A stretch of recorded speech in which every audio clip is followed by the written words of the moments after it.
My dear friends and masters, welcome back to our channel oneness vegetarianism. నా పేరు స్వప్నేశ్వరి. ముందుగా మనందరి గురువు అయిన డాక్టర్ బ్రహ్మర్షి పితామహ పత్రి సార్కి నా యొక్క అనంతకోటి ఆత్మ ప్రణామాలు.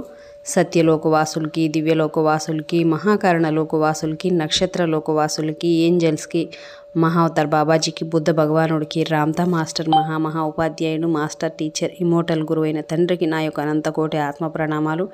ఈ వర్తమాన క్షణంలోని అనంత ఈశ్వానికి, శాంతికి, కాంతికి, శక్తికి, చైతన్యానికి, ప్రేమకి నా యొక్క అనంతకోటి ఆత్మ ప్రణామాలు. పంచభూతాలకి, భూమాతకి, సమస్త మూగజీవులకి నా యొక్క స్వయానికి కూడా అనంతకోటి ఆత్మ ప్రణామాలు. మరి రోజులాగానే ఈరోజు కూడా మరింత జ్ఞానాన్ని, విజ్ఞానాన్ని షేర్ చేయడానికి లక్ష్మీ మేడంకి వెల్కమ్ చేద్దాం. Welcome madam, welcome to our session madam. Over to you madam. Lakshmi madam. Thank you madam. నాకు జన్మనిచ్చిన నా తల్లిదండ్రులకు పాదాభివందనాలు, ఆత్మ ప్రణామాలు, కృతజ్ఞతలు. విశ్వంలోని గురువులందరికీ నా ఆత్మ ప్రణామాలు, కృతజ్ఞతలు.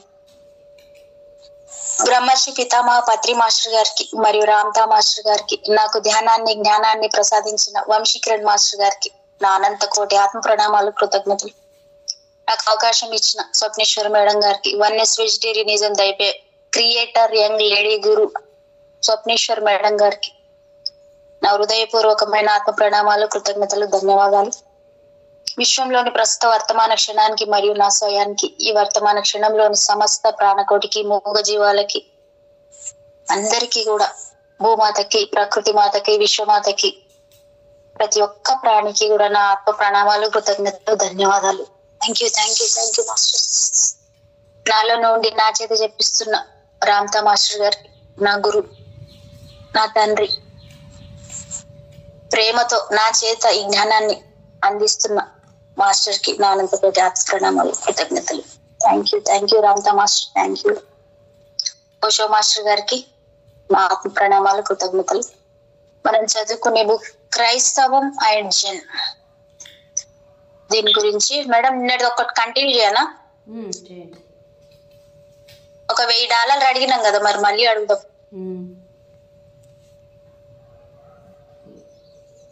ఇది అమెరికాలో జరిగిన ఒక సంఘటన. ఒక బీదవాడి భార్య చావు బతుకుల్లో ఉంది. మందులు కొనేందుకు వైద్యునికి చూపించి ఆమెను ఆసుపత్రిలో చేర్పించేందుకు వీక్షిస్తున్న ప్రేక్షక దేవుళ్ళందరికీ కూడా నా ఆత్మ ప్రణామాలు, కృతజ్ఞతలు. థ్యాంక్ యూ మాస్టర్స్, మీకు చెప్పలేదు. ఇది అమెరికాలో జరిగిన ఒక సంఘటన. ఒక బీదవాడి భార్య చావు బతుకుల్లో ఉంది. నా వాయిస్ ఓకేనా మేడం? యా. మందులు కొనేందుకు వైద్యునికి చూపించి ఆమెను ఆసుపత్రిలో చేర్పించేందుకు అతని దగ్గర డబ్బు లేదు. అంత బాధలోనూ అతనికి ఒక మంచి ఆలోచన తట్టింది. సర్వజ్ఞుడు, సర్వాంతర్యామి, సర్వశక్తిమంతుడు అయిన ఆ దేవుడికి నా స్థితి, నా భార్య పరిస్థితి తెలిసే ఉంటుంది. ఇప్పుడు నాకు $50 కావాలి. ఇవ్వాలనుకుంటే దేవుడికి అదేమంత డబ్బు కాదు, కాబట్టి డబ్బు కావాలని ఆ దేవుడికి ఉత్తరం ఎందుకు రాయకూడదు అనుకొని అన్ని వివరాలు తెలుపుతూ వెంటనే డబ్బు పంపమని దేవుడికి ఉత్తరం రాశాడు. కానీ ఆ బాధలో, ఆ కంగారులో దేవుడు చిరునామా మర్చిపోయాడు. చేసేది లేక చివరికి ఆ పోస్ట్ కార్డ్ పై దేవుడు care of post master general of America అని రాసి పంపాడు. ఆ ఉత్తరం పోస్ట్ మాస్టర్ జనరల్ కి చేరింది. అది చదివిన పోస్ట్ మాస్టర్ జనరల్ ఎంత అమాయకుడు, పైగా నాపై ఎంత నమ్మకం ఉంచాడు. కానీ నాకు కూడా దేవుడి చిరునామా తెలియదు. అయినా ఆ దేవుడి చిరునామా తెలిసిన వారెవరైనా ఉంటారని కూడా నేను అనుకోను. ఎందుకంటే 6 రోజుల పాటు ఈ ప్రపంచాన్ని సృష్టించిన ఆ దేవుడు 7వ రోజు సెలవు తీసుకుని వెళ్లే ముందు ఆదాం, అవ్వలకు తన చిరునామా ఇచ్చి దాఖలాలు కూడా ఎక్కడా లేవు.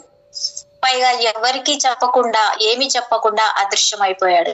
అప్పటి నుంచి అతని గురించి ఎవ్వరికి ఏమీ తెలియదు అనుకొని తన సహోద్యోగులతో ఏదో విధంగా $50 సేకరించి అతనికి పంపాలి అన్నాడు. అలా మొత్తానికి వారు $45 సేకరించి అతనికి పంపించారు. డబ్బు అందుకున్న అతను ఆకాశం వైపు చూస్తూ, ఓ దేవుడా, ఇక నుంచి ఆ పోస్ట్ మాస్టర్ జనరల్ ద్వారా డబ్బు పంపొద్దు. ఆ దరిద్రుడు $5 కమిషన్ నొక్కేశాడు. ఈసారి నువ్వు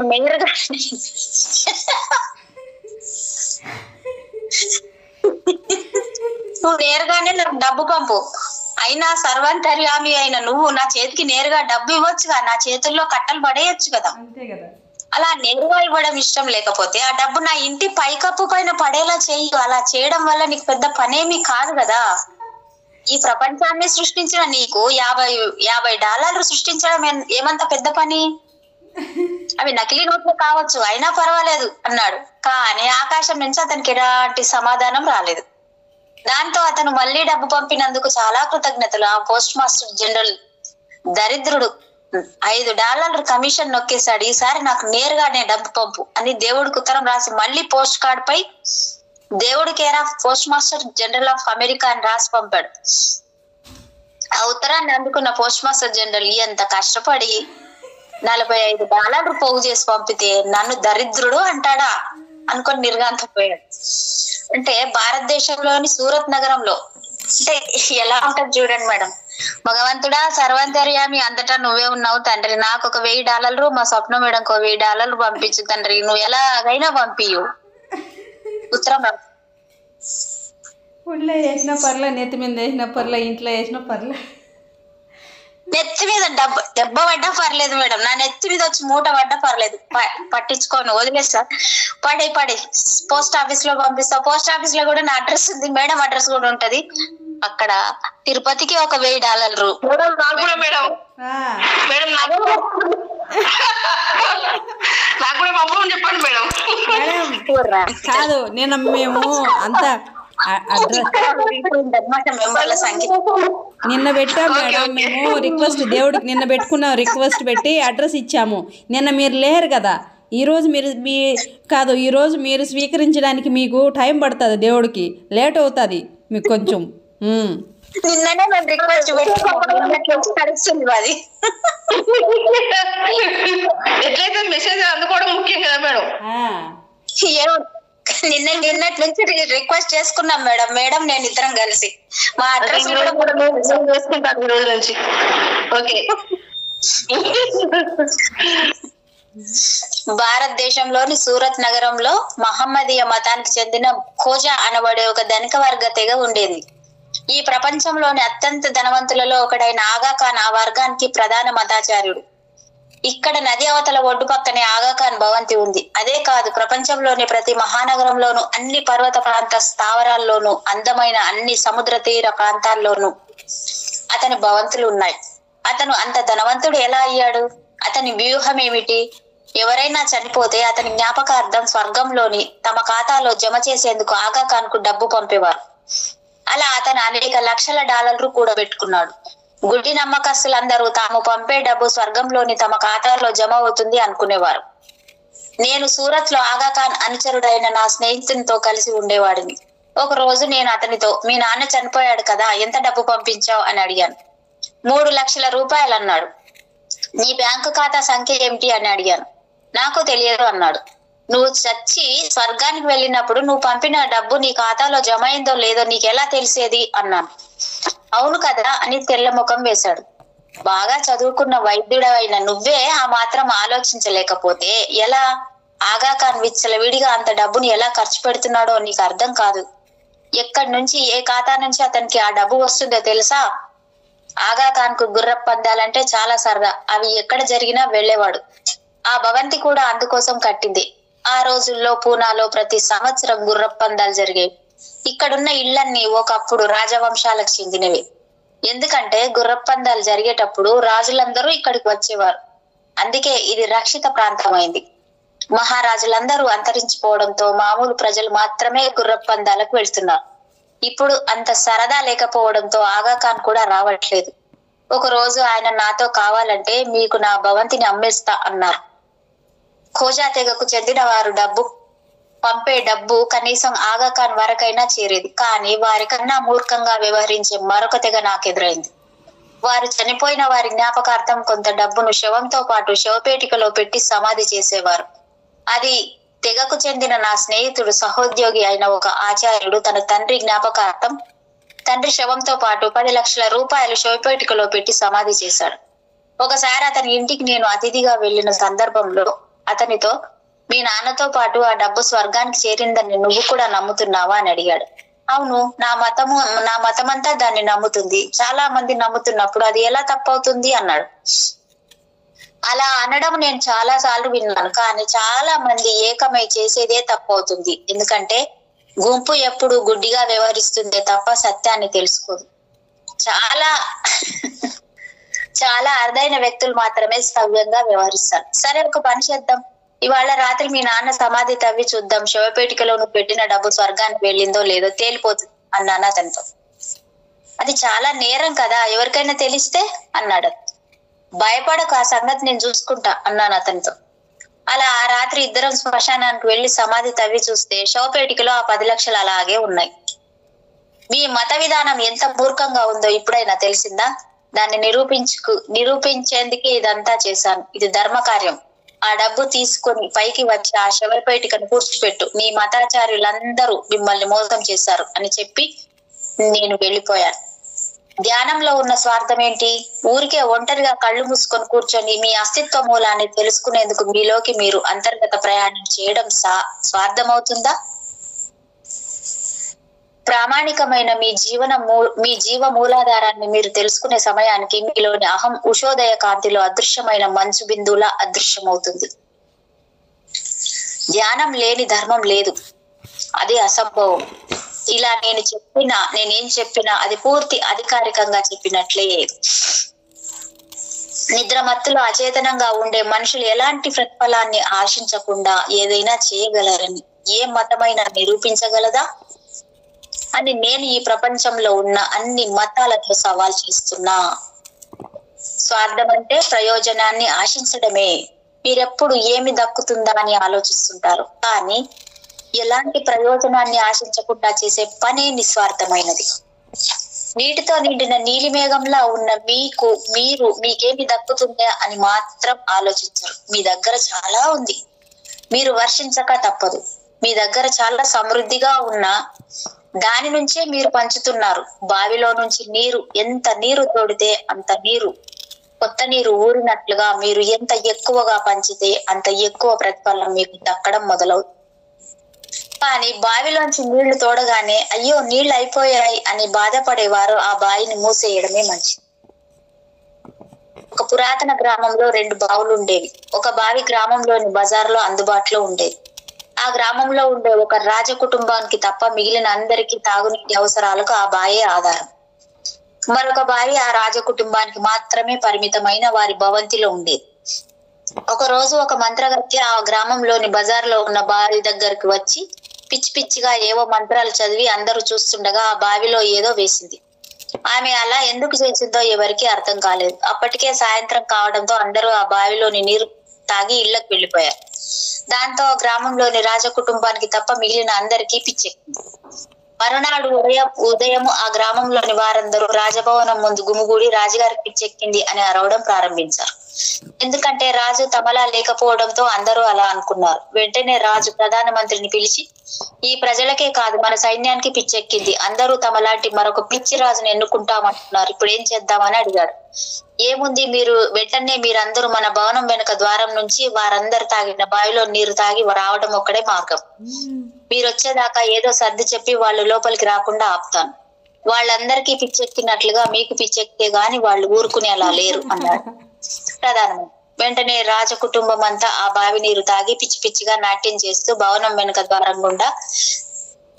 ద్వారం దగ్గరకు రాకుండా ప్రధాన ద్వారం దగ్గరికి చేరుకున్నారు.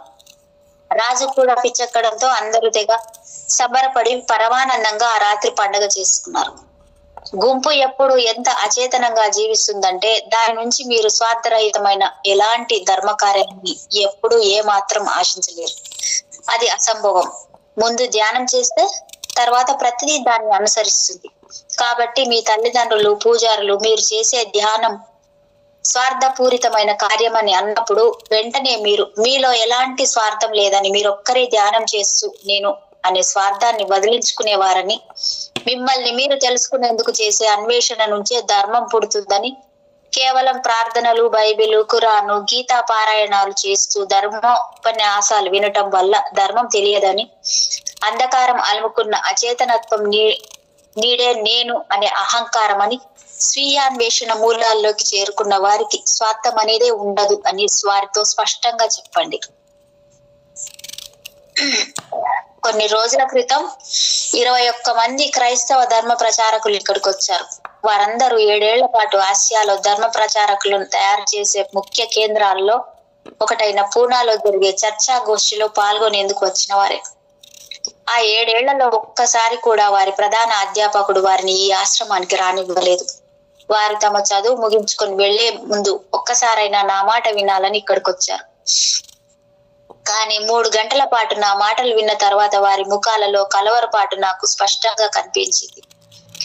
7 ఏళ్లలో వారు నేర్చుకున్నదంతా ఆ 3 గంటల్లో తుడిచిపెట్టుకుపోయింది. వారిలో ఒకడు తన పక్కనే ఉన్న సన్యాసితో, మీ గురువుగారు చెప్పిందంతా బానే ఉంది, అయితే మతం మానవాళికి చేసిన ఎన్నో మంచి విషయాలున్నా వాటిని ఆయన ఏమాత్రం పట్టించుకోకుండా కేవలం మతంలోని దోషాలనే ఎత్తి చూపుతున్నారు అన్నాడు. పైగా అదే వ్యక్తి తీసుకోవడం కన్నా ఇవ్వడమే మంచిదనే సూక్తి కూడా చెప్పాడు. ఇప్పుడు నేను మతం మానవాళిని చేసిన విషయాలన్నింటి గురించి మాట్లాడబోతున్నాను. తీసుకోవడం కన్నా ఇవ్వడమే మంచిది.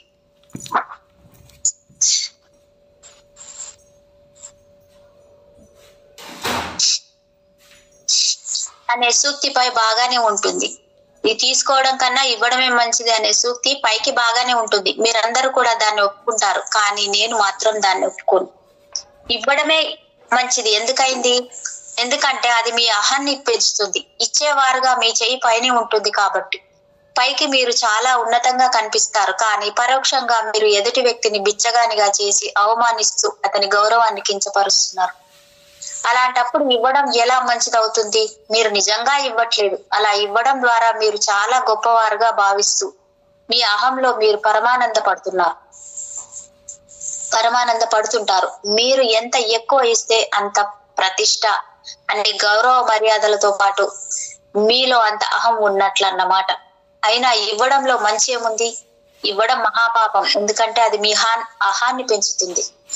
అలాగే తీసుకోవడం ఎందుకు మంచిది కాదు? నిజానికి తీసుకునేవాడు మీ బరువును తగ్గిస్తున్నాడు కాబట్టి అతను మీకు కృతజ్ఞుడుగా ఉండవలసిన పని లేదు. మీరు ఇచ్చే బహుమతిని వద్దనకుండా తీసుకున్నందుకు కృతజ్ఞతగా మీరే అతని కాళ్లకు నమస్కరించి అతని పట్ల కృతజ్ఞులుగా ఉండాలి. మీరు ఇచ్చే బహుమతిని అతను కాదంటే మిమ్మల్ని అతను అవమానించినట్లే. కానీ అతను ఆ బహుమతిని తీసుకున్నాడు కాబట్టి ప్రపంచంలో ఉన్న అన్ని ధర్మ గ్రంథాల లోతుల్లోకి వెళ్లి పరిశీలించగల సునిశ్చితమైన తెలివితేటలు మీకు లేకపోతే తీసుకోవడం కన్నా ఇవ్వడమే మంచిది వంటి నీతి వాక్యాలు చూసేందుకు చక్కగా ఉంటాయని నేను అంటాను. అయినా తీసుకోవడం కన్నా ఇవ్వడమే మంచిది అనుకుంటూ అందరూ ఇచ్చేవారు. అయితే మరి తీసుకునేవారెవరు? ఎవరికి ఇవ్వాలి? ఒకవేళ మీరు ఇవ్వాలనుకున్నా ఏవో కొన్ని డబ్బులు ఇచ్చి మీరెందుకు నన్ను అవమానించాలనుకుంటున్నారు? మీ డబ్బులు ఎవరికి కావాలి? వాటిని ఆ నదిలోకి విసిరేసి అవతలకి వెళ్ళండి అని అందరూ మిమ్మల్ని అంటారు. బుద్ధుడు కూడా తన సన్యాసులకు, తన లౌకిక శిష్యులకు ఏం చేయాలో చాలా స్పష్టంగానే చెప్పాడు. ఎందుకంటే సన్యాసులందరూ రోజుకు ఒకేసారి మాత్రమే బుద్ధుని లౌకిక శిష్యుల వద్దకు తమ ఆహారం కోసం యాచనకు వెళ్ళేవారు. మీరేదో ఇస్తున్నారు కాబట్టి మీరు గొప్పగా భావించకుండా మీ నుంచి స్వీకరించే వ్యక్తి వినమ్రతను మీరు గుర్తించి ముందు అతనికి ఆహారం పెట్టి మీరు ఇచ్చిన దాన్ని అతను స్వీకరించినందుకు కృతజ్ఞతగా అతనికి మరొక బహుమతి ఇచ్చి అతని పాదాలకు నమస్కరించండి అని బుద్ధుడు తన లౌకిక శిష్యులందరికీ స్పష్టం చేశాడు. ఈ సందర్భంగా 2 పదాలు ఉపయోగించబడ్డాయి. ఇవ్వడానికి భిక్ష అని, భిక్షను స్వీకరించినందుకు కృతజ్ఞతగా మీరు ఇచ్చే బహుమతిని దక్షిణ అని అనేవారు. బహుమతిగా ఒక చాలువా గాని కొత్త బట్టలు గాని ఇచ్చి అతని జ్ఞాపకార్థం అతను ధరించిన పాత బట్టలను స్వీకరించండి. గులాబీ తోటలోకి మీరు వెళ్తున్నప్పుడు ఆ గులాబీల సుగంధం మీ బట్టలను అంటుకుంటున్నట్లుగా అతను చేసిన ధ్యాన సుగంధం అతని బట్టలకు అంటుకుని ఉంటుంది. కాబట్టి అనుకోకుండా ఒక ధ్యాని లేదా జ్ఞానోదయం పొందిన మహానుభావుడు మీకు ఎదురైతే వెంటనే కృతజ్ఞతాపూర్వకంగా అతనికి కొత్త బట్టలు ఇచ్చి అతను ధరించిన పాత బట్టలు స్వీకరించండి. అవి ఉన్న మీ ఇల్లు దేవాలయం అవుతుంది. ఆ బట్టలు నిరంతరం మరో ప్రపంచ స్పందనలను స్వీకరిస్తూనే ఉంటాయి. కాబట్టి ఇవ్వడం కన్నా తీసుకోవడం మంచిది అని బుద్ధుడు చాలా సవ్యంగానే చెప్పాడు. ఇచ్చేవాడు ఎప్పుడు పేదవాడే. అతని దగ్గర డబ్బు తప్ప మరి వేరే ఏది ఉండదు. భారతదేశంలోని అందమైన నగరాలలో ఒకటైన జైపూర్ లో నేను కొంతకాలం ఉన్నా. ఆ నగర నిర్మాత జైసింగ్ మహారాజ్, అందుకే ఆ నగరానికి జైపూర్ అని పేరు వచ్చింది. జైపూర్ నగరాన్ని ప్యారిస్ అంటే అందమైన నగరంగా తీర్చిదిద్దుతున్న కారణంగా బ్రిటిష్ ప్రభుత్వం జైసింగ్ మహారాజ్ కు గద్దె దించి ఆయన కొడుకును రాజును చేసింది. ప్యారిస్ అంట ఉపనగరం అంటది. జైసింగ్ మహారాజుగా ఉన్న కాలంలో నగరం అంతా ఒకే రంగులో కనపడేలా ఎర్రరాయితో నిర్మించబడింది. భారతదేశంలోని ఏ నగరంలోనూ లేనంత విశాలమైన రహదారులతో, పాదచారుల కోసం చక్కని నీడతో కూడుకున్న కాలిబాటలతో, ఎంత దూరం ఎటు చూసినా అన్ని ఇళ్ళు, అన్ని దుకాణాలు ఒకేలా కనపడేలా జైపూర్ నగరం తీర్చిదిద్దబడింది. న్యూఢిల్లీ, లండన్, ప్యారిస్ నగరాలను మించిపోయేలా ఆ నగరం ఎక్కడ తయారవుతుందో అని బ్రిటిష్ ప్రభుత్వం తెగ బాధపడింది. జైసింగ్ మహారాజు తన నగరాన్ని సర్వాంగ సుందరంగా తీర్చిదిద్దాలనుకోవడం నేరం కాదు. నిజానికి బ్రిటిష్ ప్రభుత్వం అతనికి సహకరించి ఉంటే ఎంతో బాగుండేది. కానీ ఈ ప్రపంచం అలా లేదు. నేను జైపూర్ లో ఉపన్యాసాలు ఇచ్చేవాడిని. ఆ నగరంలోని అందరికన్నా ధనవంతుడైన సోహన్ లాల్ దుగార్ జైసింగ్ మహారాజ్ కన్నా అత్యంత ధనవంతుడు. జైపూర్ నగర నిర్మాణం కోసం అతని దగ్గర నుంచి జైసింగ్ మహారాజ్ కూడా చాలా డబ్బు అప్పుగా తీసుకున్నాడు. అతని దగ్గర ఎంత డబ్బు ఉందో ఎవరికీ తెలియదు. ఎందుకంటే అలాంటి లెక్కలు తెలిపే పుస్తకాలేవి అతని దగ్గర లేవు. ఆ విషయాన్ని అతను నాతో చెప్తూ, అందుకే నేను ఇంతవరకు ఎలాంటి పన్ను చెల్లించలేదు అని కూడా నాతో చెప్పాడు.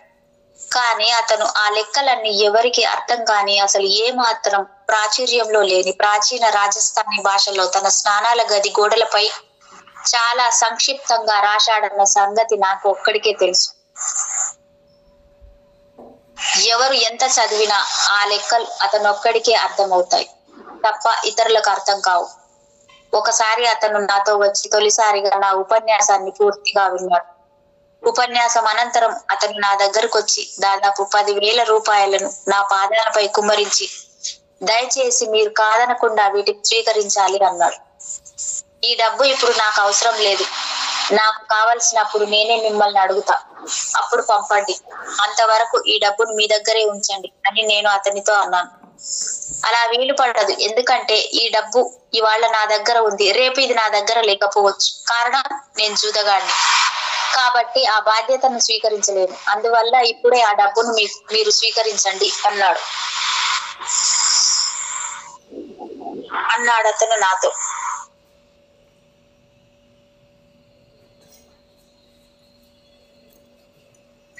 మేడం, ఏమన్నా డిస్టర్బెన్స్ వస్తుందా? లేదు మేడం. బయట ఏదో సౌండ్ వస్తుంది. ఏమి వినపడలేదు.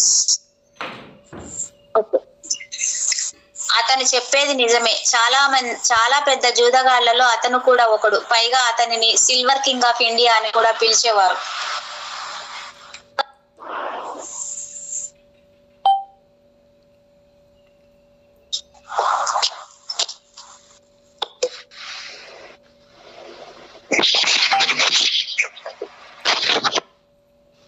అతను చెప్పేది నిజమే. చాలా మంది జూదగాళ్లలో అతను కూడా ఒకడు. పైగా అతనిని సిల్వర్ కింగ్ ఆఫ్ ఇండియా అని పిలిచేవారు. ఒకసారి అతను భారతదేశంలో ఉన్న మొత్తం వెండిని కొనేసి కొంతకాలం తర్వాత వెండి ధరను చాలా పెంచి మెల్లిమెల్లిగా దేశంలోని వివిధ ప్రాంతాలలో తన దగ్గర ఉన్న వెండిని కొంచెం కొంచెంగా ఆ అధిక ధర వద్ద అమ్మేవాడు. అలా అతను దేన్నైనా టోకుగా కొని అలా వ్యూహాత్మకంగా దేశంలో ఎక్కడ దొరకకుండా చేసేవాడు.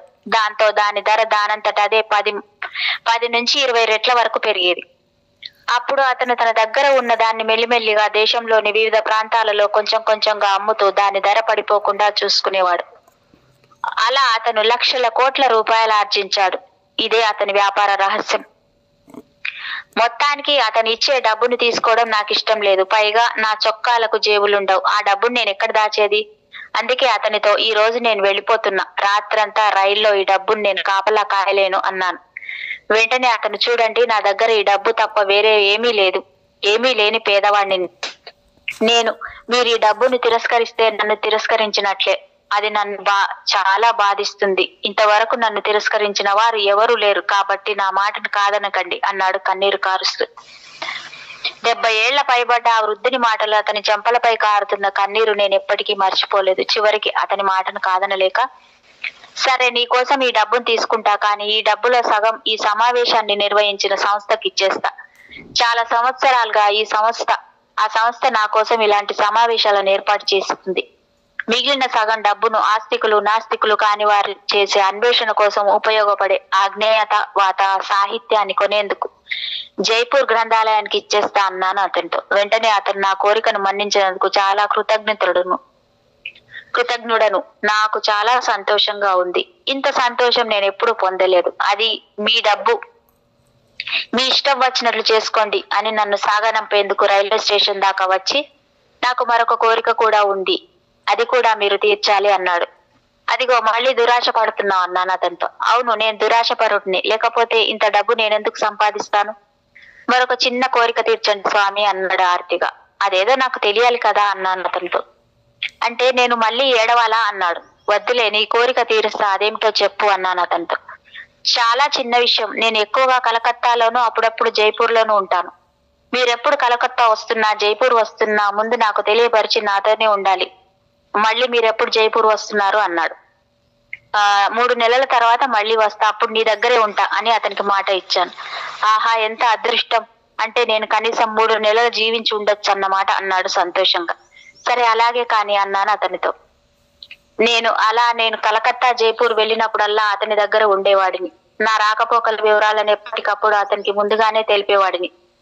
ఆ ప్రకారం అతను ఎక్కడున్నా నా కోసం వచ్చేవాడు. అలాగే నన్ను సాగనంపే ప్రతిసారి ఒక చిన్న కోరిక తీరుస్తారా, ఎందుకంటే మీరు ఆ కోరికను తీర్చే వరకు నేను చావకుండా ఉండొచ్చు అనేవాడు.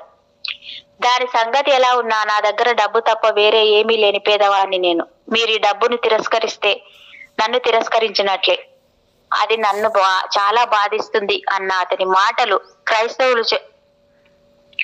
మాటలు క్రైస్తవులు చెబుతున్నా తీసుకోవడం కన్నా ఇవ్వడమే మంచిది అనే సూక్తి కన్నా చాలా ఉన్నతమైనవిగా అనిపించాయి. జబల్పూర్ లో నాకు ఒక మిత్రుడు ఉండేవాడు. అతను తరచుగా ఇక్కడికి నా ఉపన్యాస శిబిరాలకు వచ్చేవాడు. అత్యంత ధనవంతుడైన అతను ప్రపంచంలోని అతిపెద్ద బీడీ తయారీదారు. కాలక్రమంలో అతను రాజకీయాల్లోకి దిగి మంత్రి అయ్యాడు. అప్పటి నుంచి అతనికి నేనంటే భయం. అతనికే కాదు, రాజకీయ నాయకులందరికీ నేనంటే భయమే. వారు అనవసరంగా భయపడుతున్నారు, కానీ అసలు నేను వారిని గురించి ఆలోచించను. నా దృష్టిలో రాజకీయ నాయకులందరూ అంటరాని వారే, కానీ వారి భయాన్ని నేను అర్థం చేసుకోగలను. ఎందుకంటే ఏ రాజకీయ నాయకుడు నా దగ్గరకు వచ్చినా ప్రజలు అతనికి మద్దతు ఇవ్వడం మానేసేవారు. అందువల్ల అతనికి వచ్చే ఓట్లు పోయేవి. అందుకే మంత్రి అవగానే అతను నా దగ్గరికి రావడం మానేశారు. కొంతకాలం తర్వాత అనుకోకుండా ఒకసారి అతను నేను కలిసి రైల్లో ప్రయాణిస్తున్నాం. రైళ్లలో విమానాలలో అపరిచితులు కూడా చాలా దగ్గర అవ్వడం, మీ భార్యకు ప్రియురాలికి కూడా చెప్పని రహస్యాలను వారికి చెప్పడం చాలా సహజంగా జరుగుతూ ఉంటుంది. ప్రజలు వారి గాయాలకు ముసుగు వేసి బాధలను దాచుకుంటారే కానీ ఎవరితోనూ చెప్పుకోరు. అందుకే ఆ గాయాలన్నీ క్యాన్సర్ కు దారి తీస్తాయి. అతను గతంలో నన్ను చాలా సార్లు కలిసినా ఎప్పుడు మనసు విప్పి మాట్లాడలేదు. ఇప్పుడు రైలులో అతని మనసు విప్పి నాతో నేను ఒక పరిష్కారం దొరకని సమస్యతో బాధపడుతున్నాను, బహుశా మీరైనా దారి చూపగలరేమో అని నా ఆశ. నేను ఒక పేద కుటుంబంలో జన్మించాను. దూరపు చుట్టరికం ఉన్న కొడుకులు లేని ఒక ధనిక కుటుంబం నన్ను దత్తత తీసుకుని చదువు చెప్పించి పైకి తీసుకొచ్చింది. కాలక్రమంలో అందరూ చనిపోవడంతో వారందరి ఆస్తులు నాకు దక్కాయి. దాంతో నేను వాళ్ళందరినీ పైకి తీసుకొచ్చాను. స్నేహితులతో పాటు నాకు తెలిసిన వారందరికీ వీలైనంత వరకు సాయపడ్డాను. ఎక్కడి నుంచి ఏది ఆశించలేదు, ఏది తీసుకోలేదు. అందరూ పైకొచ్చారు. కానీ వింతేమిటంటే నాకు రోగం వచ్చినా కనీసం ఏ ఒక్కరూ నా దగ్గరికి రారు, నాకు సాయపడరు. అసలు నన్ను చూసేందుకే అందరూ ముఖం చాటేస్తున్నారు. నా సహాయం పొందిన వారందరూ నన్ను ఒక శత్రువుగా చూస్తున్నారు. కారణం ఏమిటో తెలియదు. ఇదే నన్ను బాధిస్తుంది అన్నాడు. ఇది చాలా చిన్న విషయం. ఎవరి నుంచి ఏది ఆశించకుండా అందరికీ నువ్వు ఇచ్చావే, కానీ ఎవరి నుంచి నువ్వేది తీసుకోలేదు. ఏది ఆశించకుండా ఇవ్వడం ద్వారా అందరికీ నువ్వు కించపరిచావు. అందుకే ఎవరు నీ దగ్గరికి రావట్లేదు. కనీసం నీకు రోగం వచ్చినప్పుడైనా నాకు ఈ సాయం చేయండి అని నువ్వెవరిని అడగలేదు. అలా అడిగి ఉంటే అందరూ నీకు దగ్గరయ్యేవారు. కానీ అలా అడిగేందుకు నీ అహం స్వాతిశయం అడ్డొచ్చాయి. ఎవరి నుంచి ఏది ఆశించకుండా అందరికీ అన్ని ఇస్తున్నాననే నువ్వు గొప్పగా భావించావే, కానీ అలా ఇవ్వడం ద్వారా అందరినీ కించపరుస్తూ నువ్వు అందరికి దూరం అవుతున్నావు అన్న సంగతే మర్చిపోయావు. అదే నీ చైతన్య రాహిత్యం. అందరికి ఎంత చేసినా నువ్వు ఎవరికి ఏది అడగకపోవడం వల్ల అందరూ నీకు దూరంగా ఉంటున్నారు అన్నాను నేను అతనితో. ఎంత బాగా ఉంది మేడం మెసేజ్ ఇది.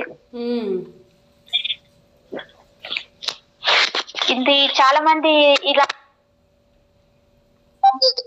నాకు ఏం చేస్తలేరంటే ఇక్కడ ఇదే కదా, అంటే మనం అడిగి తీసుకోవాలన్నమాట.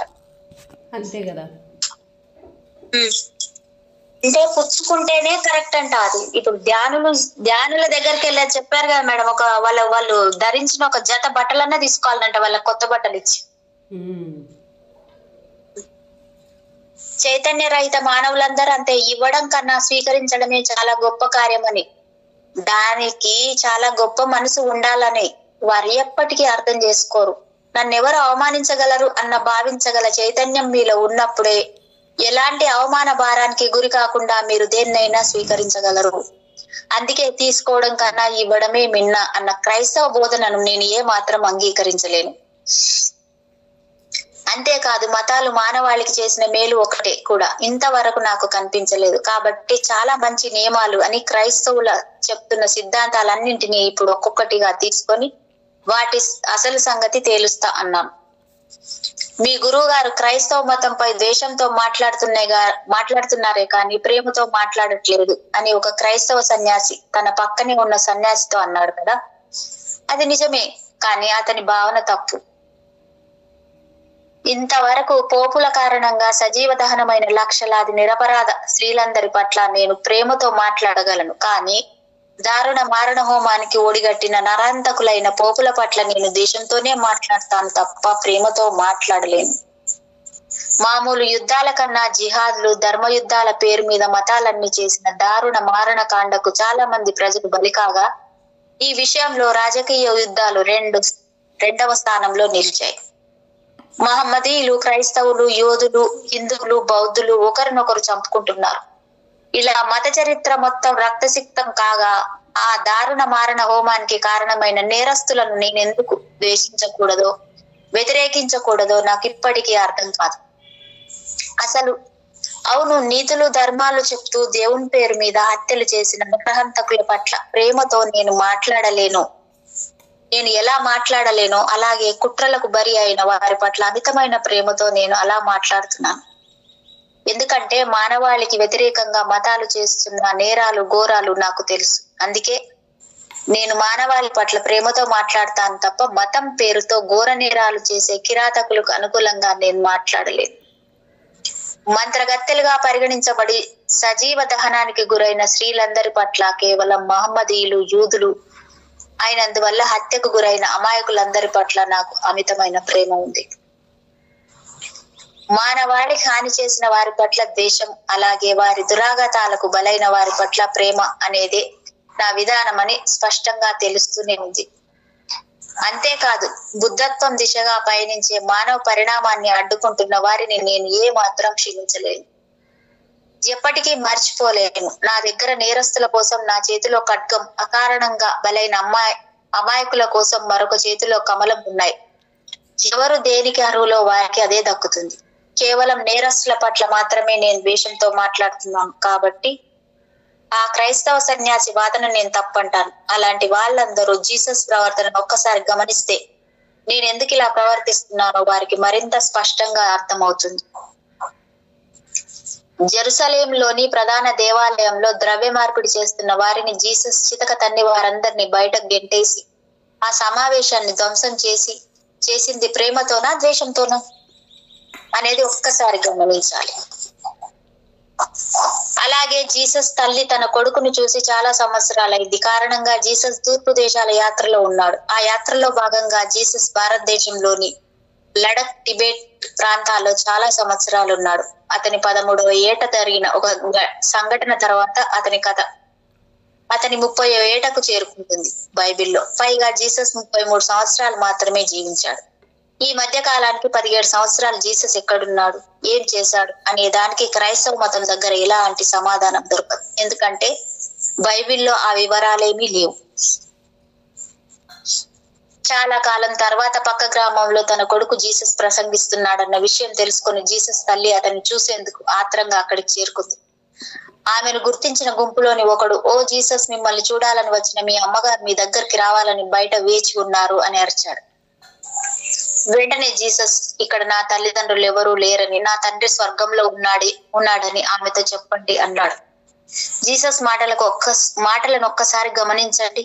ఆమెతో చెప్పండి అన్నాడే కానీ నా తల్లికి చెప్పండి అని జీసస్ కనీసం తల్లి అనే పదాన్ని కూడా వాడలేదు. ఆమెను దగ్గరికి రమ్మనూ లేదు, కనీసం ఆమెను చూడనూ లేదు. ఇదా ప్రేమ అంటే? తన తల్లిని కూడా ప్రేమించలేని జీసస్ శత్రువులను ప్రేమించడం గురించి మాత్రం తెగ ప్రసంగిస్తాడు. అంతేకాదు, శత్రువుల కన్నా భయంకరమైన పొరుగు వారిని ప్రేమించడం గురించి మరీ చెప్తాడు. ఎందుకంటే శత్రువులు ఎక్కడో దూరంగా ఉంటారు, అదే పొరుగు వారైతే మీ పక్కనే ఉంటారు. అన్ని వట్టి కబుర్లే. పైగా జీసస్ తాను ఆచరించిన వాటిని బోధిస్తున్నాడని అందరూ అనుకుంటారు, కానీ అది తప్పు. ఒకసారి ఒక గ్రామంలోని ప్రజలు జీసస్ బృందానికి తిండి పెట్టకుండా, కనీసం తాగేందుకు నీళ్లు కూడా ఇవ్వకుండా తరిమేశారు. అలా వారు 3 రోజులు ప్రయాణించి ఆకలితో అలమటిస్తూ చివరికి ఒక అత్తి చెట్టు నీడను చేరుకున్నారు. వెంటనే జీసస్ ఆ అత్తి చెట్టు కేసి చూస్తూ, దేవుని ఏకైక కుమారుడనైన నేను వస్తున్నానని నీకు తెలీదా? నీ పండ్లెక్కడా అన్నాడు కోపంతో కూడిన ఆవేశంతో. కోపంలో ఉన్న మనిషి ఎంత పిచ్చిగా ప్రవర్తిస్తాడో మీకు తెలిసింది కదా. అది పండ్లు కాసే కాలం కానప్పుడు ఆ చెట్టు ఏం మాత్రం చేయగలదు. ఇది పిచ్చి కాదంటారా? కోపంతో జీసస్ ఆ చెట్టును దూషించలేదంటారా? ఇదా ప్రేమంటే? ఇతని శత్రువులను, ఇరుగు పొరుగు వారిని ప్రేమించమని ఉపన్యాసాలు ఇచ్చేది. నేను చాలా నిక్కచ్చిగా మాట్లాడే ముక్కుసూటి మనిషిని. నేను ప్రేమించలేని వ్యక్తులున్నారు, వారు విషతుల్యమని నాకు తెలుసు. అందుకే నేను వారి పట్ల ద్వేషంతో ఉంటాను. అలాంటి వాళ్ళి కొద్దిమంది అయినా వారి మానవాళిని వక్ర మార్గంలోకి నెట్టి అన్యాయంగా వారిని దోచుకుంటున్నారు. వారి దోపిడీకి గురై చిత్రహింసలు అనుభవించిన వారి పట్ల నేను సంపూర్ణమైన ప్రేమతో ఉంటాను. కానీ మతాచారులను, రాజకీయ నాయకులను, పీడాకారులను, దోపిడీదారులను నేను ప్రేమించలేను. నేను చాలా స్పష్టంగానే ఉన్నాను. అలాగే మీరు కూడా చాలా స్పష్టంగా ఉండాలని నేను కోరుకుంటున్నాను. ధ్యానం మీకు అలాంటి స్పష్టతనిస్తుంది. అప్పుడు మీకు ముళ్ళు ఏదో, గులాబీ ఏదో చక్కగా తెలుస్తుంది. గుడ్డి వాడికి ఏది కనిపించదు. కాబట్టి మంచి చెడులు తెలియక తప్పు చేస్తాడు. తమ గత జన్మలను తెలుసుకున్న వారి గురించి నేను విన్నాను. కానీ వింటేమిటంటే, వారిలో ఒకడు తన గత జన్మలో మహావీరుడైన అలెగ్జాండర్ అయితే, మరొకడు అతి భయంకరమైన ఈవాన్, ఇంకొకడు నెపోలియన్. ఇలాంటి వాళ్ళు నాకు 6 తారసపడ్డారు.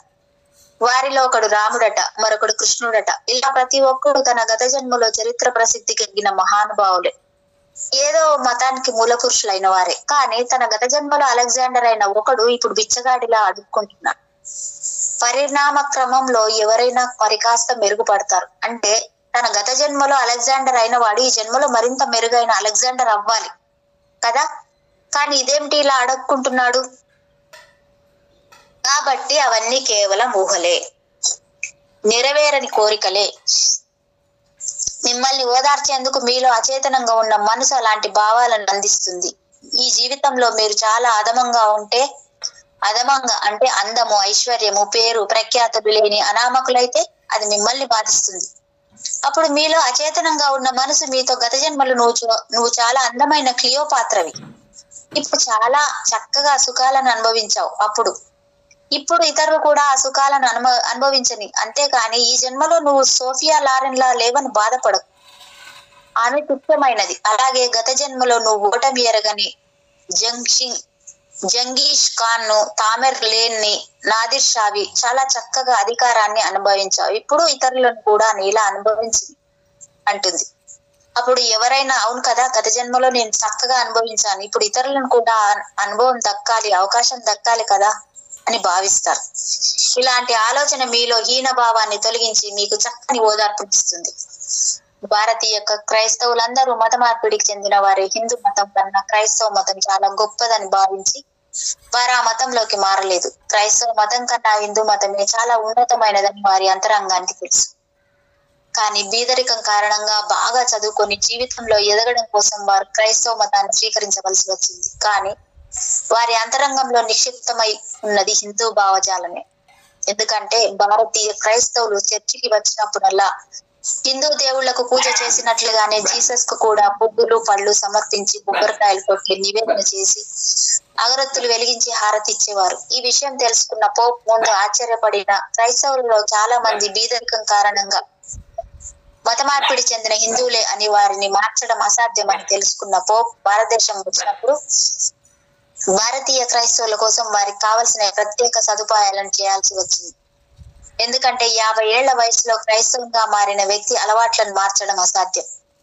అయినా పువ్వులు పండ్లు సమర్పించి కొబ్బరికాయలు కొట్టి నివేదన చేసి అగరొత్తులు వెలిగించి హారతి ఇస్తే తప్పేంటి? దేవుళ్ళందరికీ అవి ఇష్టమే కదా. హిందూ దేవుళ్ళని చూడండి. ఉదాహరణకి భారతదేశంలో ముఖ్యంగా అందరూ పూజించే వినాయకుడినే తీసుకుందాం. మిఠాయిలు ఉండ్రాళ్ళు తిని తిని తిని తిని అతని పొట్ట ఎంత లావుగా తయారైందో చూడండి. అతని కాళ్ళు అతనికి కనిపిస్తాయి అనుకోను. కొత్త సంవత్సరం రాగానే ప్రారంభం కాగానే ప్రతి వ్యాపారవేత్త ముందుగా ఓం గణేశాయ నమః అని పుస్తకాల పైన రాసి వ్యాపారం ప్రారంభిస్తాడు. ఎందుకంటే అది వినాయకుడు చాలా తుంటరి దేవుడని, పూజలను వ్రతాలను భంగపరిచి అందరిని ఇబ్బంది పెడుతూ ఆనందించేవాడని, అందుకే ముందుగా అతనికి పూజ చేయడం మంచిదని పురాతన పవిత్ర గ్రంథాల్లో చెప్పబడింది. అందుకే నేటికి వినాయకుడికి పూజ చేయకుండా ఏ పని చేసినా విఘ్నాలు కలుగుతాయని ఎదురవుతానే అందరూ భయపడతారు. కాబట్టి దుష్టులైన వినాయకుడు పెట్టే బాధలను తప్పించుకునేందుకు, అతనికి మంచి చేసుకుని మన దారిని తెచ్చుకునేందుకు అతనికి ముందు పూజ చేయడం ఒకటే మార్గం. పూజలు, వ్రతాలు, పెళ్లిళ్ళు ఇలా ప్రతి శుభకార్యానికి ముందుగా వినాయకుడిని పూజించాల్సింది. లేకపోతే విఘ్నాలు తప్పవు. కేవలం దుష్టత్వం కారణంగా వినాయకుడు హిందువులకు ప్రధాన దేవుడయ్యాడు.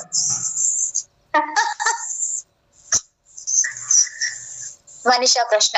ప్రియతమ గురువర్య, అసూయ, అపరాధ భావనలు, భయాలు వంటి నిబద్ధకరణలు క్రైస్తవ మతానికి కొత్త కాకపోయినా అన్ని మతాలను ఆమోదించిన లాంటి నిబద్ధీకరణలు అనాది కాలం నుంచి ఉన్న అన్ని సంస్కృతులలో ఇంకా ఏమైనా ఉన్నాయా? మనిష. అపరాధ భావన లేకుండా ఏ మతం మనుగడ సాగించలేదు. ప్రజలు అపరాధ భావన గురి కావడం అనేది ఏ మతానికి చాలా అవసరం, ఏ మతానికైనా అవసరం. అపరాధ భావన, నరకము, నిత్యాగ్ని, జ్వాల, శిక్షణ వంటి భయాలను ప్రజలలో రేకెత్తించకుండా ఏ మతం గుంపును పోగు చేయలేదు, వారిని దోచుకోలేదు, మనుగడ సాగించలేదు. అపరాధ భావనకు గురైన వ్యక్తి తనను రక్షించే నాదుడు ఎవరైనా దొరుకుతాడా అని భావిస్తూ ఉంటాడు. అతడు ఒక పాపం చేశాడు. అన్ని మతాలు అవకాశం ఉన్నన్ని పాపాలను సృష్టించాయి. నిజానికి మీకు సంతోషాన్ని కలిగించే ప్రతిదీ పాపం, అలాగే మీకు దుఃఖాన్ని కలిగించే ప్రతిదీ పుణ్యమే. అపరాధ భావన చాలా అవసరం, కానీ దాన్ని ఎలా సృష్టించాలి? ముందుగా మీరు ప్రజలకు పాపాల చిట్టా తెలపాలి. వాటిని మీరు చేస్తే ఆ నేరానికి మీరు నరకంలోని నిత్యాగ్ని జ్వాలల్లో తీవ్ర బాధలు పడాల్సి వస్తుందని. మీరు ఒక స్త్రీని ప్రేమిస్తారు, కానీ అన్ని మతాలు స్త్రీ నరకానికి ద్వారమని చెబుతాయి. దాంతో మీలో అపరాధ భావన పుట్టి భయానికి దారితీస్తుంది. ఆశ్చర్యం ఏమిటంటే, ఒకవేళ స్త్రీ నిజంగా నరకానికి ద్వారమే అయితే ఏ స్త్రీ కూడా నరకంలోకి వెళ్ళలేదు. ఎందుకంటే స్త్రీయే ద్వారం కాబట్టి. ద్వారాలు ఎక్కడికి కదలకుండా ఎప్పుడు అక్కడే ఉంటాయి కాబట్టి ఆమె నరకం బయటే ఉండిపోతుంది. కేవలం పురుషులు మాత్రమే నరకంలోకి వెళ్ళగలరు. అయితే నరకంలోకి స్త్రీ వెళ్ళలేని పరిస్థితి ఆమెకే మంచిది. ఎంతమంది పురుషులనైనా ఆమె నిర్భయంగా లోపలికి పంపొచ్చు. కాబట్టి స్త్రీని ప్రేమించకండి. అలా చేస్తే మీరు కథమైనట్లే. అంతేకాదు, నాట్యం చేయకండి, పాటలు పాడకండి, సంతోషంగా కనిపించకండి, ఎప్పుడు దీన వదనాలతో కనిపించండి. మీరెంత దీనంగా కనిపిస్తే అంత ధార్మికులు అన్నమాట. ఇదే వ్యూహంలో దీనులు సృష్టించబడ్డారు. వారు పాపం చేయాలనుకున్నా చేయలేరు. కాబట్టి ప్రతిదీ వారిని పాపానికి పురుగొల్పుతూనే ఉంటుంది. కానీ వారు ఆ పని చేయలేరు, ఎందుకంటే నరకం సిద్ధంగా ఉంటుంది. అది ఎలాంటి సందిగ్ధాన్ని సృష్టిస్తుందంటే, పాపం చేసేందుకు సగం మంది సిద్ధంగా ఉంటే సగం మంది తప్పించుకుంటూ ఉంటారు. కాబట్టి వారు అక్కడే ఆగిపోతారు. ఇలాంటి పరిస్థితుల్లో వారు పాపం చేయలేక, స్వర్గానికి పోలేక దుఃఖిస్తూ ఉంటారు. ఇలాంటి ఏడుపు గొట్టు వాళ్ళందరూ దేవాలయాలలో, చర్చిలలో, మసీదుల్లో గుమిగూడి ఏవైనా దారి చూపమని పూజారులను, మతాచార్యులను వేడుకుంటూ ఉంటారు. ఒకవేళ వారు పాపం చేసినా అది వారిలో అపరాధ భావాలను కలిగితే వారిని దుఃఖితులను చేస్తుంది. ఇలా మతాలన్నీ మీరు చేసే పాపాలను, అవి మీలో కలిగించే అపరాధ భావనలను చక్కగా ఆస్వాదిస్తూ పరిపుష్టమవుతున్నాయి. ఈ విషయంలో క్రైస్తవ మతం అన్నిటికంటే ముందున్నప్పటికీ ఇతర మతాలన్నీ కూడా అదే వ్యూహాన్ని అనుసరిస్తున్నాయి. మతాలన్నీ ఒకే భార్య, ఒకే భర్త విధానాన్ని ఎప్పుడు సమర్థించడం వల్ల అసూయ పుట్టుకొచ్చింది. ఒకే భార్య ఒకే భర్త విధానం ఏదో నిఘంటువుల్లో చెప్పినట్లు కాకుండా నిజ జీవితంలో అది ఎప్పుడు విసిగెత్తించే వ్యవహారమే. అలాంటి జీవితాన్ని ఎవరూ ఇష్టపడరు. పెళ్లి ఒక పెద్ద వ్యూహం. పెళ్లి చేసుకున్న దంపతులే ఈ ప్రపంచంలోని దీనాతి దీనమైన వ్యక్తులు. పైగా విడాకులు కుదరదు, అది మహాపాపం అంటున్నాయి మతాలు. ఆ రకంగా వేశ్యలు పుట్టుకొచ్చారు మతాలు. అందుకే ముఖ్య కారణం. మనిషి కూడా బహుభార్య భర్తృత్వ మనస్తత్వం ఉన్న జంతువే. బాబోయ్, బహుభార్య భర్తృత్వ మనస్తత్వం ఉన్న జంతువే. ఆ మనస్తత్వాన్ని మీరు మార్చలేరు, ఎందుకంటే అది మనిషిలో అంతర్గతంగా నిక్షిప్తమై ఉన్న సహజ వ్యవస్థ. ఇది తెలిసి కూడా అన్ని మతాలు విసిగెత్తించే వ్యవహారమైన ఒకే భార్య ఒకే భర్త వివాహ వ్యవస్థను సృష్టించి విడాకుల కుదరదు పాపం. విడాకులు కుదరదు, అది మహాపాపం అంటే వేశ్యలు పుట్టుకు కారణమయ్యారు ఇవి మతాలు చేసిన ఘనకార్యాలు. స్త్రీ కూడా బహుభర్తృత్వ మనస్తత్వం ఉన్న మనిషి, కానీ ఆమె అలా కనిపించదు. ఎందుకంటే చదువు, ఆర్థిక స్వాతంత్రం, సామాజిక స్వేచ్ఛ వంటి విషయాలలో ఆమె మోసపోయినందువల్ల ఆమెకు రక్షణ కరువైంది. పురుషుడు వేశ్యలను సృష్టించిన కారణంగా ఆమె పురుషుని కన్నా ఎక్కువగానే అవస్థలు పడినప్పటికీ బహుభర్తృత్వ మనస్తత్వంలో ఉండే కన్నా వైవాహిక వ్యవస్థలోనే ఆమెకు రక్షణ కనిపించింది. దక్షిణ భారతదేశంలో దేవదాసీలు అని పిలువబడే పవిత్ర వేశ్యలు ఇంకా ఉన్నారన్న సంగతి తెలిస్తే మీరు ఆశ్చర్యపోతారు. తల్లిదండ్రులు తమ అందమైన అమ్మాయిలను దేవుడి సేవ చేసేందుకు దేవాలయాలకు అంకితిస్తారు. ఆ వాస్తవానికి వారు ముందు పూజారులకు వేశ్యలవుతారు. ఆ తర్వాత వారు ఆ పూజారులకు డబ్బు చెల్లించగల ధనవంతులకు వేశ్యలవుతారు. ఈ రోజుకి మతం పేరు మీద ప్రతి ప్రముఖ దేవాలయానికి కొన్ని వందల మంది దేవదాసీలు ఉన్నారు. పూజారులు, సన్యాసులు అందమైన అమ్మాయిలను మాత్రమే ఎంపిక చేస్తారు. అయినా విషయం తెలిసి కూడా తల్లిదండ్రులు తమ అందమైన ఆడపిల్లల్ని ఎందుకిలా దేవాలయాలకు చేస్తూ ఉంటారు? ఎందుకంటే ప్రత్యేకించి భారతదేశంలో ఆడపిల్లను కలిగి ఉండడం తల్లిదండ్రులకు పెద్ద శాపం. ఎందుకంటే ఆమెకు పెళ్లి చేయాలంటే అబ్బాయి తల్లిదండ్రులకు మీరు చాలా డబ్బు ఇవ్వాల్సి వస్తుంది. అందుకోసం మీరు మీ ఆస్తులన్నీ అమ్ముకోవాల్సి వస్తుంది. అబ్బాయి తల్లిదండ్రులు అతన్ని 25 సంవత్సరాలు పెంచి పెద్ద చేసి చదువు చెప్పించి పైకి తీసుకొచ్చారు. అందుకు మీరు డబ్బు చెల్లించాల్సిందే. ఎందుకంటే పెళ్లి అవ్వగానే ఆ అబ్బాయి తల్లిదండ్రుల దగ్గర ఉండడు, భార్య సొంతమైపోతాడు. అందువల్ల అబ్బాయి తల్లిదండ్రులు డబ్బు ఆశించడంలో కొంత న్యాయం లేకపోలేదు. ఇలా డబ్బు తీసుకోవడాన్ని చట్టం వ్యతిరేకిస్తున్నా కారు కావాలి, ఇల్లు కావాలి అంటూ పరోక్షంగా కొనసాగుతూనే ఉంది. ఇలా వారి కోరికలు మీరు తీర్చకపోతే మీ అమ్మాయికి పెళ్లి కాదు. అప్పుడు ఆమె మీ దగ్గరే ఉండిపోవాల్సి వస్తుంది. దాంతో ఆమె మెల్లమెల్లగా వయసు మీద పడుతూ ఉంటుంది. ఆమెకు అప్పుడు పెళ్లిలో జరిగే అవకాశాలు తగ్గిపోతాయి. పైగా ప్రతి మగవాడు తన భార్య ఎత్తులో, చదువులో, దారుణ్యంలో ఇలా అన్ని రకాలుగా తనకన్నా తక్కువగా ఉండాలని కోరుకుంటాడు. ఇది లైంగిక బాధానంద పురుషాధిక్య సమాజం. కాబట్టి ఎప్పుడు ఉండే ఒకే తీరు నుంచి అప్పుడప్పుడు బయటపడేందుకు మగాడికి వేశ్యలు ఉండాల్సిందే.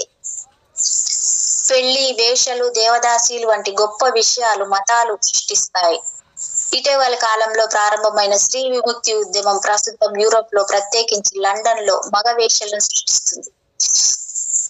ఇదొక కొత్త పోకడ. ఇప్పుడు స్త్రీలు కూడా భర్త నుంచి అప్పుడప్పుడు సెలవు తీసుకోవచ్చు. 10 మందికి తెలిస్తే బాగుండదనే భయంతో మీరు వేశ్యల దగ్గరకు వెళ్ళలేరు. కానీ రెడ్ లైట్ ప్రాంతాలు ఉంటాయి. వేశ్యల దగ్గరకు వెళ్ళాలనే ఉద్దేశం మీకు లేకపోయినా ఒకవేళ మీరు అటువైపు వెళ్ళడం ఎవరైనా చూస్తే మీరు ఆ వీధిలోకి వెళ్ళలేరు. అక్కడ ఎలాంటి అనుమతి పత్రం లేని స్వేచ్ఛా వేశ్యలుంటారు. వాళ్ళని పిలిచే బామలు, కాల్ గర్ల్స్ అంటారు. మీరు ఎక్కడికి వెళ్లాల్సిన పని లేదు. ప్రతి హోటల్ గదిలోనూ ఒక బైబిల్ ఉంటుంది. అది తెరవగానే 90వ పేజీ చూడండి అనేది కనిపిస్తుంది. ఆ పేజీ తెరవగానే అక్కడ గ్లోరియా చిరునామా, ఫోన్ నంబర్ ఉంటాయి. పిలిచిన కాసేపటికి ఆమె నేరుగా మీ గదికి వచ్చేస్తుంది. ఎలాంటి శశబిషలు ఉండవు. అందుకే రాజకీయ నాయకులు, న్యాయమూర్తులు, అత్యధిక ధనవంతులు 5 నక్షత్రాల హోటల్లోనే బస చేస్తారు. అందరికీ బైబిల్ అందుబాటులో ఉంటుంది. అందులో మీకు కావలసిన ఏర్పాట్లన్నీ ఉంటాయి, వివరాలన్నీ ఉంటాయి. మీరు పిలిస్తే చాలు. ఇప్పుడు లండన్ హోటల్స్ లో పిలిచే కుర్రాళ్ళు, కాల్ బాయ్స్ అని పిలువబడే మగవేశ్యల చిరునామాలు, ఫోన్ నంబర్లు కూడా లభిస్తున్నాయి. ఇవి మతాలు చేసిన ఘనకార్యాలు. పెళ్లి కారణంగా అసూయ పుట్టుకొస్తుంది. మీ భార్యతో మీకు సుఖం లేకపోతే మీరు పక్క చూపులు ప్రారంభిస్తారు.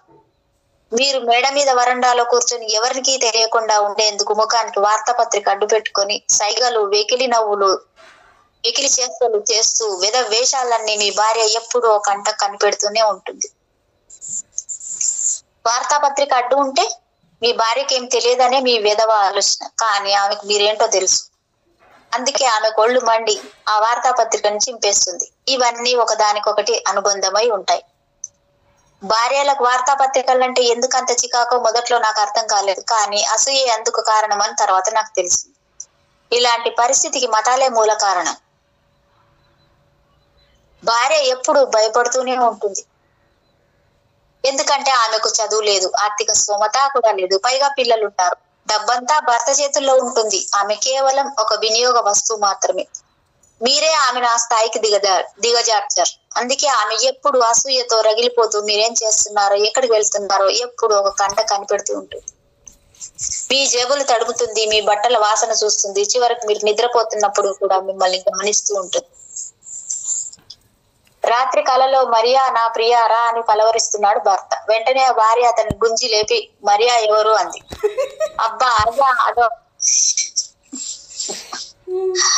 అంటే ఆ భార్య గుంజి లేపి మరియా ఎవరు అంది. అబ్బా అదేదొక గుర్రంలే, రేపు గుర్రం పందాలి కదా, దానిపై కాద్దామని ఆలోచిస్తున్నా. భలే గుర్రంలే అన్నాడు భర్త తెలివి. ఆ సేపటికి మరియా నుంచి ఫోన్ వచ్చింది.